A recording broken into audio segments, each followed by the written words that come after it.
Welcome to Kama Kast, where we explore all things consciousness, culture, and connection. Today's guest is Laura Lok. She is a Los Angeles-based healer with roots in sound healing, longevity coaching, and has lifelong experience with natural medicine. She grew up with acupuncturists and herbalists, and she brings all of that into her new venture of nonviolent communication. Let's get into it.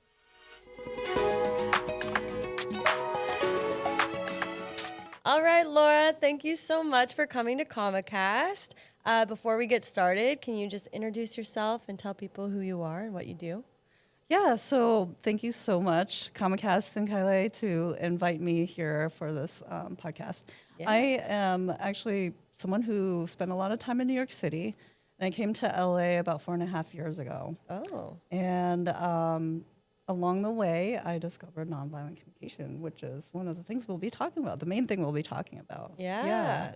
Okay. Well, yeah, that's the first thing I was going to kind of ask you is, you're bringing nonviolent communication to Kama, which is really exciting. And it was developed by Marshall Rosenberg. That's been called the language of life. Mm-hmm. What drew you to that? So what was the happening in your life? Was it the move, or what drew you to nonviolent communication? Well, so a personal relationship. I was living with my boyfriend at the time, and I was also talking to a therapist, psychologist, and I would tell her different things that happened in our relationship. And she was like, "Oh, Laura, that's gaslighting." And I was like, "What's gaslighting?" Yeah. So I think a lot of our listeners and we know what gaslighting is. And I went with that and online did a whole rabbit hole about gaslighting and anything related to it. And one of the search results was nonviolent communication, a YouTube channel called Cup of Empathy. And in that, and I highly recommend it for anyone who's listening to check that channel out. It's by a woman in, I believe, Denmark. I'm not sure. Cool. And through that kind of really difficult experience, I learned about NVC. It had been on my radar for a while, and then during COVID, there was some opening in my life to make a life change, which I did, and I opted to move to LA. I was considering other places too, but LA was the spot, and I continued researching NVC casually, and then I attended a lot of authentic relating, interrelated, or personal growth and development workshops and practices and events. And one of them I discovered was based on nonviolent communication by Dr. Marshall Rosenberg. And that workshop came to a close because of scheduling reasons. And I was like, but I really want to get into what's an official NVC event. And I went to the website. I was like, hey, is this legit? Because I don't know anyone who is legit, what I consider legit. Yeah. Certified and practicing it regularly. And so I went to the website, and he was like, yes, that's legit. That's the site. That's the official organization. It's nvc.org. And I went to a 9-day intensive training in Palos Verdes a little over, it's like a year and a half ago at this point. And yeah, I've just been really advocating it for myself as a practice, as well as giving workshops, co-facilitating workshops on NVC for the general public. And that's a sort of long answer, but it was several different events that led to my discovery and deepening into Sounds it. like life led you there too, which makes it more, I feel, in purpose, right? Yeah, totally. That's awesome. First, I want to say I definitely relate. Whenever something is happening to me, I always go down a rabbit hole and get a certification of some sort. So that's just awesome that you're also like that. But I do want to kind of go into the word nonviolent communication. Most people look at that and go, oh, I'm not violent. That's not relevant to me. But in reality, the violent part of it in communication is categorized as something else. So what does that actually mean? And why is it important for people to understand? Yeah, so from our upbringing and conditioning in the Western world and lots of other places, we go through life kind of being on the defense and trying to assess whether something is like quote unquote good or bad for us, you know. And so we make a quick judgment on something. And that is actually part of the definition, I would say, that the word violent is for Dr. Marshall Rosenberg.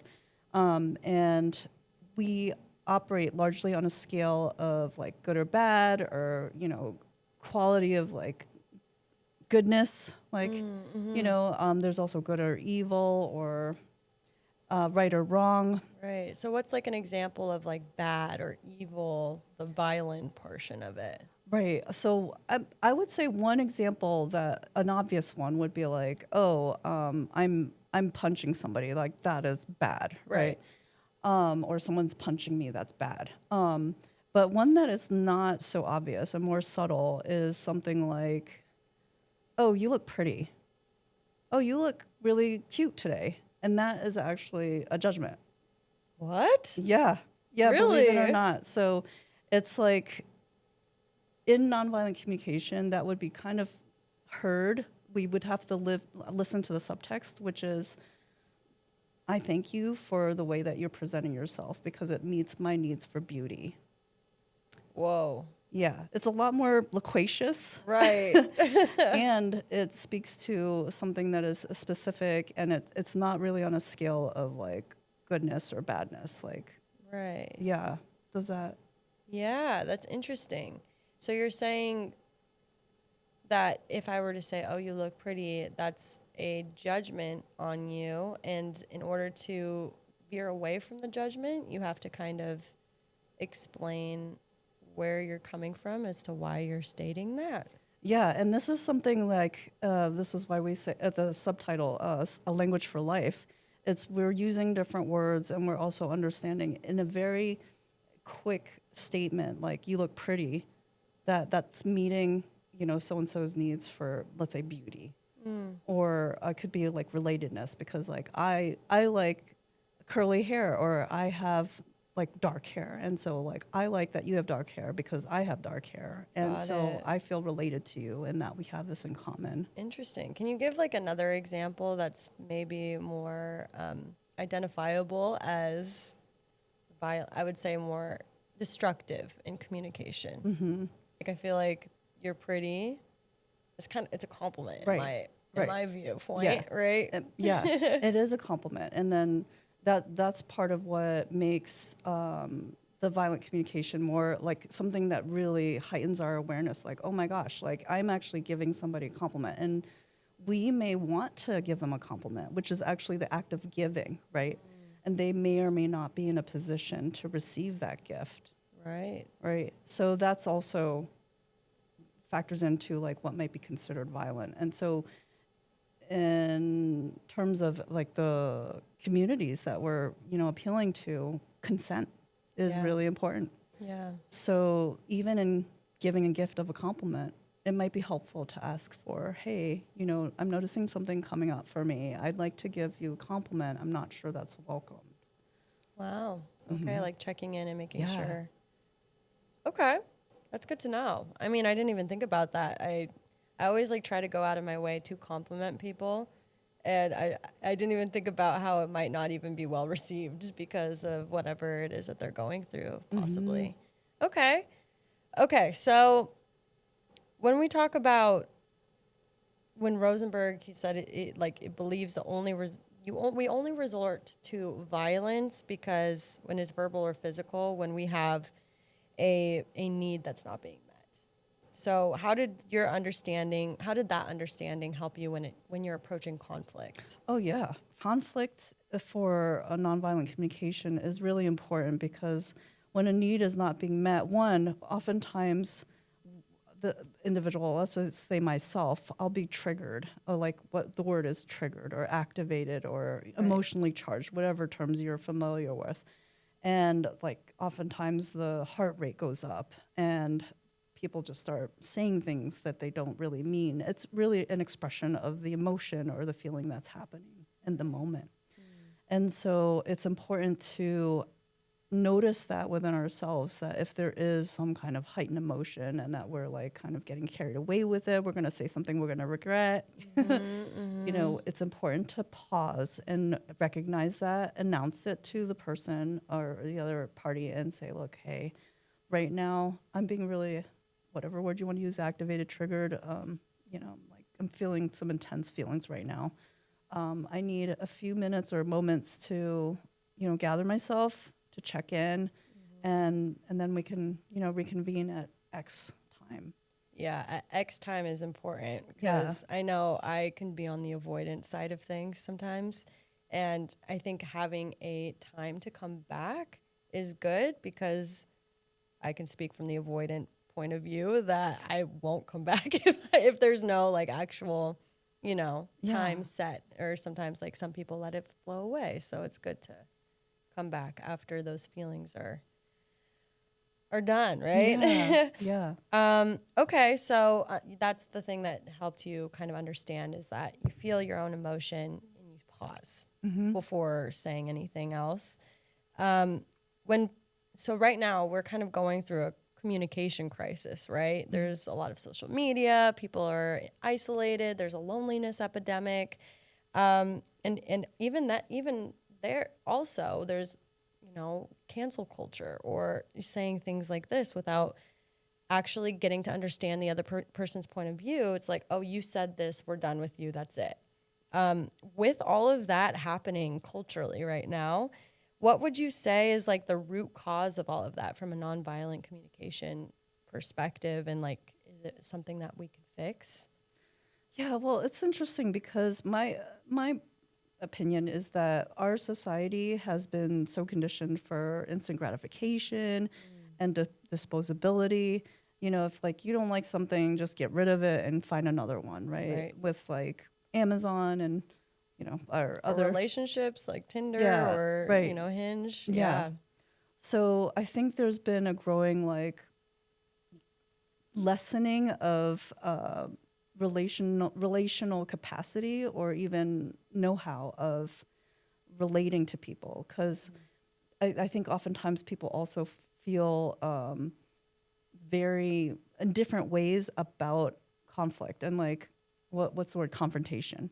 Sometimes they feel like, oh my gosh, I am becoming an imposition on somebody, or I'm asking too much, or like I just really can't handle with like this person who's being super yelling at me, and you know, so it does, I think, our, you know, the modern day, the technology era has kind of led itself to that, and everything being at our fingertips, very, you know, easy to access and dispose. Whereas I think part of what we can connect with is our sense of relating to one another, one sense of connecting and self-empathizing. A lot of times when we were growing up, it's like, well, you can be pretty and cute and, you know, be accommodating, like just say yes to everything, and then, you know, then you'll do well. Yeah, how most women are raised. yeah, and it's just, this is like kind of commentary, but like there are also other racial issues, and, you know, what some people might identify as the patriarchy, you know, and a lot of challenges there that trickle into why we might not want to go into having these hard conversations or difficult conversations.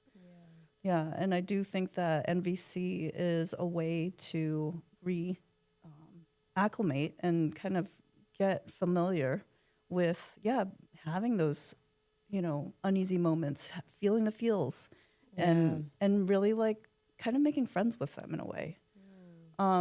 NVC also lends itself to IFS, internal family systems. So it's being able to hold time and space for different parts of ourselves and say, okay, well, what does this part want? What does that part want? Let's have them meet and talk. Yeah.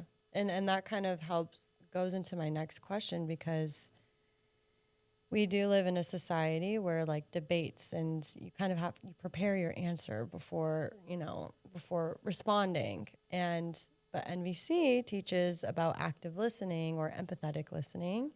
And so This sounds like very simple, like to just listen to the other person, but it's actually incredibly hard. What would you say is the thing that makes it difficult, and how would someone be able to gain those skills to become more of an active listener and listen with empathy?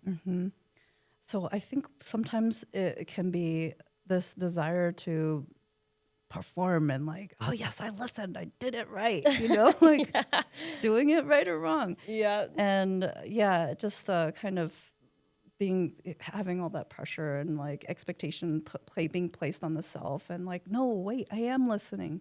And it's like, well, I don't know. Wait, somebody was telling me something, but I didn't get it. Like, they're telling me that I'm not understanding them. So there may be a bit of intimidation about like not feeling adequate or competent in listening that may prevent folks from like actually going forward. Interesting. And it's also helpful to really keep in mind that the goal of NVC is connection, and listening from another term in another modality is listening from a place of nothing, which is you're really curious about the experience the other person is sharing, and reflecting back what they shared, and essentially the feeling and some maybe details of the story that they're sharing. And that's it. There's no like, oh yeah, one time I did that too, and this is what happened to me, and oh, you have to do this, or Right. and all those things are typically what we do because often we just want to help. Yeah. I mean, I will say it's a skill set too, just because I recently had a conversation with someone, and it was like with a mediator and things like that, like friends, we came together to make sure that we could have like a constructive conversation. And the format was when someone spoke their truth, then the listener would speak back of what they heard, and then we would ask, like, did we lose anything, or did we miss anything, like what? And then we would ask the person who was talking if there's anything that was missed that the person listening actually heard. And oh boy, it's a lot. Like, I will say it's a hard thing for me specifically, because I was just like, I just want to say my piece. I want to respond to it, but it's important so that what you're receiving is actually what the person is trying to make land on you, right? And Right. it's difficult, like, and it's time consuming also. But it's good for, conflict, and nonviolent communication is something that's great for raising awareness, or self-awareness specifically, right? I know for me, 100%. I realize I'm very impatient. But the first step with nonviolent communication is trying to actually understand what's inside yourself, like what you were saying before, kind of taking that space if you need it. But what does that mean in practice? Like, even what if you are activated, but you still are in the conversation, or what does it mean to be self-aware during a conflict or a conversation? And what is that in practice, and why is it so important for someone to separate their actions from your own emotional response? Yeah, I think it's helpful to have that vigilance, and it is something that develops over time. Your facility to like have like one pulse on your internal and one pulse on what's happening external. Yeah.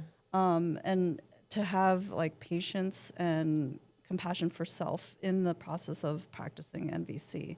Yeah. And then sometimes even in having empathy, it's just being there to hold and support that safe container for someone to share. Yeah. And you might not even, or that person might not even want any words back. It's just knowing that somebody's there to hear and see them. Yeah. Yeah. So, so what that looks like is almost as if you're working on two tracks and you're in the moment of conflict. Like, hey, I'm noticing something come up.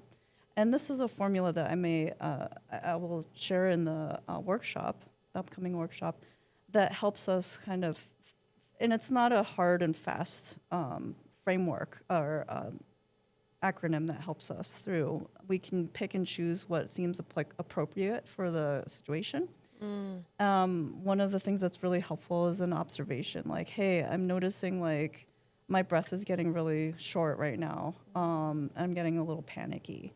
Or it sounds like your voice is getting, louder. Are you, what's going on?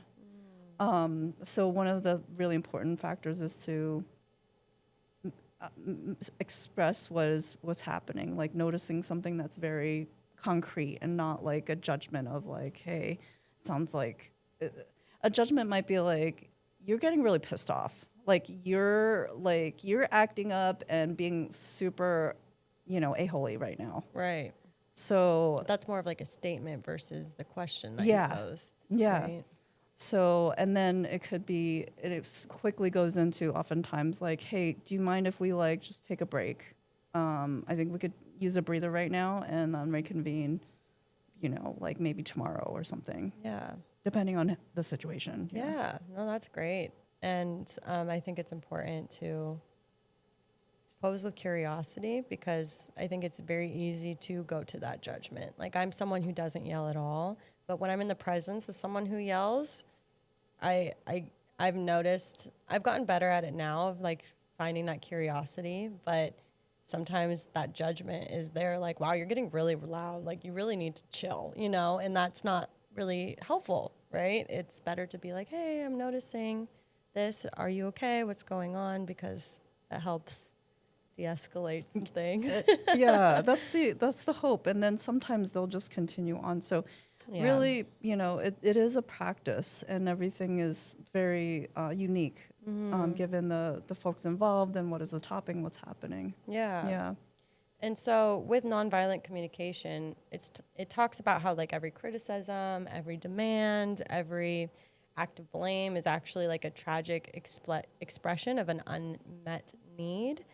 That's a very interesting reframe. Walk me through what that looks like in a real argument. So when someone's criticizing or they're demanding or they're blaming, what is that like? How would you navigate that in a nonviolent way? Yeah, so one example might be like, oh, you're always so difficult. Like, why do you like, let's say like there's That's some criticism, dishes. right? Yeah. Yeah. So it's like, well, what is it that the person, one of the practices in NVC is kind of like listening through the words. The emotion is there. Okay, great. We're getting that a need is not being met, and then we can guess what that is. Oftentimes we are not aware, and it was through my kind of NVC exposure and experience practice that oftentimes we are attached to a certain outcome or a certain method of something panning out or a certain object. That's another acronym that I may share at the workshop. It's and then it invites us to co-create and collaborate. What is the next the thing that or activity that would meet our needs? So I can share a story, which is a couple might be they live together. It's, let's say, heteronormative. And the woman is coming back from like a long day at work, and the boyfriend is already home, and like has the TV on and says, "Oh, honey, I'm so glad you're home. I've been dying to like watch this movie with you." And she's exhausted, and like you can see how easily that can become like a fight or an argument. Oh, it's like, "Oh, well, you don't want to watch the movie with me, then that means that you don't care about me." Right. Right. And so then it's an invitation, an opportunity to share some ideas, kind of do like brainstorming together. Yeah. Also knowing and keeping in mind that we both have the intention of sharing, having a shared experience and time and connecting in whatever way that is. Yeah. And so after some chit chat and some brainstorming, they came up, and she was tired, so she wanted rest. He wanted closeness. And they came up with massage.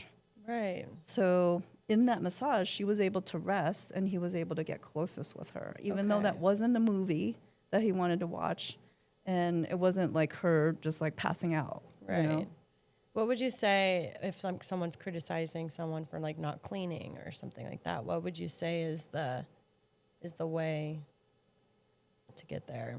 Yeah, so that is also, and as with all life, a lot of it is negotiating and revisiting, right? Because Yeah. at some point, like something doesn't work. At some point, something does work. Yeah. So in that, with the dishes, it's like, oh, I understand, or I have a complaint that this person is letting the dishes soak for like 2 days. Like, Right. does it need to be 2 days? Like, maybe not. Yeah. So, and I would like the sink to be clean to meet my needs for cleanliness. And you can ask if that's possible or come up with different ways.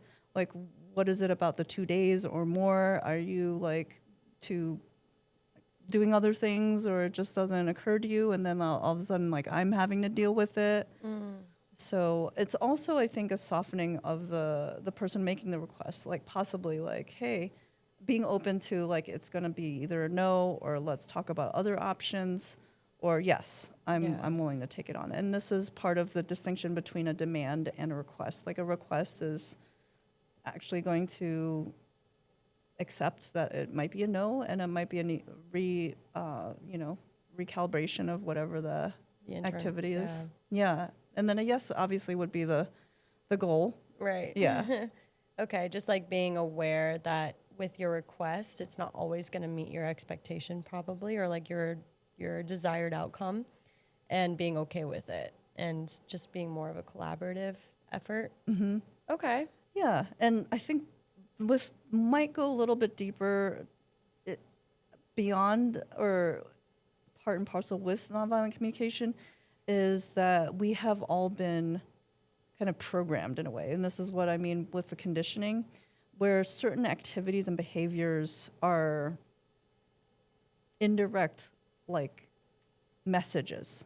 So one of them, I would just take the example I use oftentimes, which is in Japan, when you give a business card or receive a business card, it's to be done with both hands at the same time. Interesting. Yeah, and if you don't do that, that's considered rude. So where did that come from? And then everyone there who has that practice of that culture of sharing business cards with the two hands, they know that, and are in agreement that that is considered correct and formal, polite, and Right.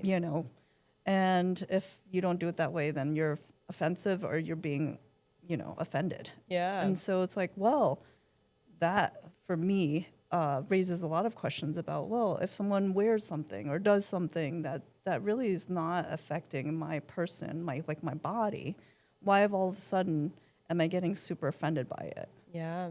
It's about questioning it, like where the origin is. Is this a cultural understanding? And if so, am I willing to question it or change that behavior maybe? Yeah. And Okay. so and an NVC could also be viewed as like a paradigm shift. Like I'm also in effect questioning certain things that I've been raised to think. Yeah. Yeah. Okay.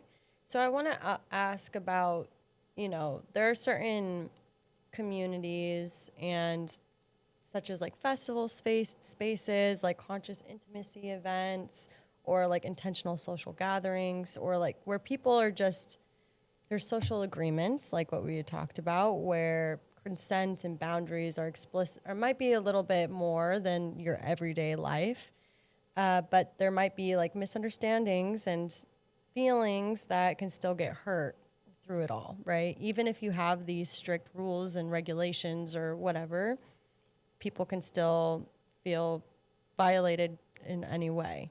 So how would nonviolent communication help people stay connected to their own needs and express them clearly, especially in environments where maybe there's like a pressure to just like go along with it or not store the waters? How would you approach that? Yeah, that can be really challenging. I think firstly, it's important to know and have that self-awareness, like, hey, I'm not really, a full body yes to this. And let me just pause and like withdraw for a moment, or say something, Yeah. say, hey, what we agreed about this, and it's actually not happening right now. I'm not okay with going forward with what's happening. Can we like revisit, or I'm just going to step out for the time being, and then you can carry on doing whatever it is.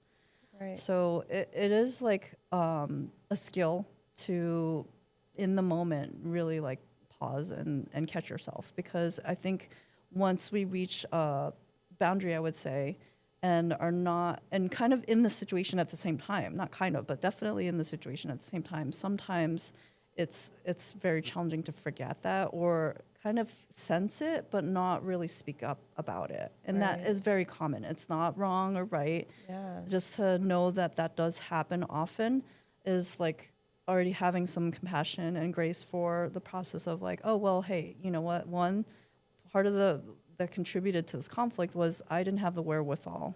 So Yeah. owning your own experience and what it is also is pretty key to recognizing what contributed to the conflict. Right. And so what happens when, say, that freeze response or that the words weren't spoken and there's still some unresolved feelings and maybe someone wants to come together with that person to express how they felt in that moment? What would be your structure or your advice for someone going through something like that? Yeah, I would say, depending on how intense of he calls it unmet needs, like how intense that is, I would say first and foremost, take care of self. Do some self-soothing, self-care, whatever that is, a bath, a massage, take a walk in the woods or whatever, Yeah. meditation. Tend to self first, Yeah. and then get into a position or a way that you can really not be triggered or activated or emotionally heightened again when you come back and revisit to have this conversation. It's really challenging to come back to that conversation and not be activated. I think that's also a practice in development. Like, you really have to have made peace with what happened, and then you can be in a way of like, okay, I'm ready to now get into somebody else's world and space and hold time and space for them to hear them authentically from what their experience was. Yeah, because that could be in and itself hard to hear, Yeah. especially if you are very sure of your own experience. And so when someone shares something very different, even though you feel you were harmed in that, it might be hard. So yeah, having that ability to not be triggered or be able to have those conversations when you are triggered or when you do feel it, to like take a step back, because yeah, it can be a really hard conversation. But what if someone did take that space to like, you know, get to the point where they're not triggered anymore and they want to come back and revisit? Is there like a time frame? Would you say that there's like a time where it's like it's too late to come back to it? Or do you think that it should always be able to come back to it? Like, what would like the best practice would you say be for something like this? Yeah, well, it really does vary, and unfortunately, there's no like hard and fast guideline or even time frame for it. Yeah. But the soonest possible would be like, I guess, the best answer, because depending on the desire to continue the relationship, I think really also matters. You know, like how important is this person in my life or in the community? Like, am I going to be interacting with them like very frequently, or is there enough space where I can create a buffer and, you know, not really interact with that person or in a very topical way? And yeah, I've had people come back into my life like after 20 years, and it's like, oh, you know what? I realized that I did this and I'm really sorry about it. And so there was a request to have conversation. Yeah. So yeah, it can be anywhere from like within a couple hours to decades later. Yeah, it seems. Yeah. And I mean, I can only say from personal experience that what I've learned in all of it is sooner is better, you know, because it's better to just, you know, be upfront and honest. And even if it is uncomfortable, sometimes it's for the better for someone to hear that they harmed you or they've caused pain, because some people don't even know, unfortunately. And in order for someone to do better or repair or, you know, whatever, it's important for people to hear that feedback sometimes, you know. And so I do want to shift into your workshop that's happening on August 19th here at Yeah. Kama. So you are doing an introductory experiential session. So it's more of a practice, right? Mm-hmm. And so what does someone actually do in that room, and what are they going to walk out with that's different from before they came in? Yeah, so we're going to start off with acquainting ourselves with one another. We're also going to have an agreement about what's here stays here. Yeah. We'll go into some exercises, which include breaking off into pairs. And afterwards, I think I've gotten feedback, and also it's been my experience too as a participant, that there's some insight that people will walk away with about themselves, about the way that they respond or react to any given situation, and maybe some ideas on how to move forward in something that's maybe they're, a little stuck on. Yeah, that's awesome. And do you think there's any big lessons that people walk out with? Like, what was like your big lesson, like when you walked out of your first nonviolent communication experience? Slow the F down. Yeah. Slow down. Okay, meaning what? That's kind of one of the things is like the excitement of whatever it is that might be happening. And it's like, hey, did you notice this and notice that? So slowing down to kind of take inventory of what's happening, and then also how does that land for me? And even in moments of, let's say, celebration where needs are met, it's like, well, what contributed to that? And so I'm experiencing joy and pleasure. Like, what is experiencing to that? And then we can name it and say, well, what brings me joy about that is that we actually had a conversation about it. I got to hear what you experienced, and you felt seen and heard, and you did that for me as well. So there's a shared reality, a shared mutuality. It's a mutuality. Right. Yeah. And then some people would consider that like mutual respect. I love that. Yeah. Like remembering back to positive experiences and remembering this is what was satisfying to me. This is what made me feel joyous, pleasure, whatever. And being able to name it when you're like less resourced. Like, okay, these are the things that made me, feel full. So what of those things maybe I'm lacking now so that it's easier to communicate? I love that. Yeah. Okay. I would say another close second runner-up is to have compassion and patience, because even though we know about NVC and we practice it often, we will still, I think, until this becomes like the norm, Right. we will still operate with a lot of criticism and judgment. And so knowing that and just like acknowledging it, putting it aside, putting it down, and as more time goes on experience that we get to practice it and become more empathetic. Yeah. Yeah. And I think also when both parties who are in the discussion are aware of these things, you can gently bring awareness to each other when these things are happening, when demand or criticism or something is being presented, because sometimes we can't even see it ourselves. Right. Right. Right. Yeah. Okay. So as we take this into a close, do you think that there was anything that I missed that you'd want to talk about or speak on before, we close things off? Well, I just want to thank you so much, Kylie and Kama, for having me here and the opportunity to share with other folks.